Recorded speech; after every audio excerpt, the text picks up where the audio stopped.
দেড় বছরে নিজের কাজে নিজেকে লেটার মার্ক দিলেন অর্থ উপদেষ্টা ডক্টর সালেউদ্দিন আহমেদ।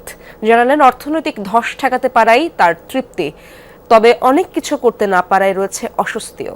যমুনা টেলিভিশনের সাথে খোলামেলা আলোচনায় জানান, সিদ্ধান্ত গ্রহণের ক্ষেত্রে চাপ নেই। প্রশ্ন ছিল, প্রস্তাব পেলে পরবর্তী সরকারে যুক্ত হতে চান কিনা। উত্তরে জানালেন, রাজনৈতিক চাপ সামাল দেয়াই কঠিন। তার মতে, অর্থনৈতিক সুশাসন নিশ্চিত করাই হবে পরবর্তী সরকারের প্রধান চ্যালেঞ্জ। রিমন রহমানের রিপোর্টে বিস্তারিত। নতুন ব্লেন্ডে আরো রিচ অ্যারোমায় সেলন ফ্যামিলি ব্লেন্ড টে।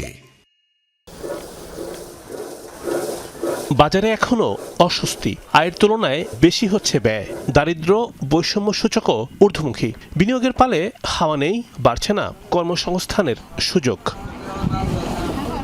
অন্তর্বর্তী সরকারের দেড় বছরে পিছু ছাড়েনি অর্থনৈতিক অনিশ্চয়তা। চ্যালেঞ্জ সামাল দিতে নানামুখী উদ্যোগ নিয়েছেন অর্থ মন্ত্রণালয়ের কাণ্ডারি ডক্টর সালেউদ্দিন আহমেদ। কিন্তু অর্থনীতিতে গতি ফেরাতে কতটা সফল ৭৬ বয়সী এই অর্থনীতিবিদ? প্রশ্ন ছিল, নিজের কাজে নিজেকে কত নম্বর দিতে চান?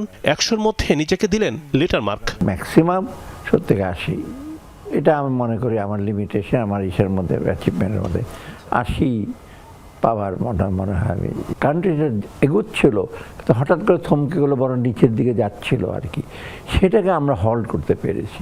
ভিন্ন এই প্রেক্ষাপটে কাজের ক্ষেত্রে চাপ নেই, তবে আইন শৃঙ্খলা পরিস্থিতি, বাজার ব্যবস্থায় বিশৃঙ্খলা, IMF এর শর্তের দিকগুলো ছিল অস্বস্তিদায়ক। এটা ইন্টারিম গভর্নমেন্ট, তো এইখানে আপনার অন্যরকম কোনো চাপ ছিল না। একেবারে খাদের কিনারে চলে আসছে, আমরা কি আর খাদে প্রতিদিনে চলে আসছি, সেটা হলো সবচেয়ে আমাদের তৃপ্তি। এবং ভবিষ্যতের জন্য আমরা যে পথটা তৈরি করে দিয়েছি, সেটা কিন্তু সামনে আমাদের এগোতে সাহায্য করে। আমরা করতে এসেছি অনেক কিছু, কিন্তু সেটা করতে গিয়ে হয় কি, এত সামর্থ্য, এত সময় তো নাই। তখন আমরা হয়তো আগে থেকে যদি একদম ফিক্স কতগুলো জিনিস, মোটা দাগের জিনিসগুলো যে আমরা ধরতাম, তখন হয়তো আমি আরেকটু বেশি ভালো করতে পারতাম। আগামী ফেব্রুয়ারিতে জাতীয় সংসদ নির্বাচন শেষ হবে অন্তর্বর্তী সরকারের মেয়াদ। প্রশ্ন ছিল, পরবর্তী সরকারে ডাক পেলে সাড়া দেবেন? বললেন, খালেদা জিয়ার সময়ে অর্থনৈতিক প্রতিষ্ঠানগুলোতে রাজনীতিকরণ হয়নি, এখন ভিন্ন প্রেক্ষাপট। ম্যাডাম খালেদা জিয়ার সাথে আমি কাজ করিনি, কিন্তু পলিটিক্সটাকে আলাদা রাখতেন। আমার অর্থনৈতিক ব্যাপারে ওটা ওনার একটা, ওনার তার নেতৃত্বের একটা গুণ ছিল, একটা বড় গুণ আর কি।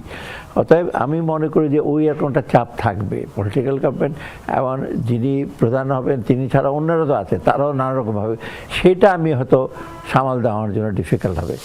নতুন সরকার দায়িত্ব নিয়েই অর্থনীতির আমূল পরিবর্তন অসম্ভব। জানালেন, অর্থনৈতিক সুশাসন ও প্রাতিষ্ঠানিক সক্ষমতা বৃদ্ধির বিকল্প নেই। প্রথম বছর এটা দারুণ কিছু করে দেখাই দেবে, সেটা সম্ভব না।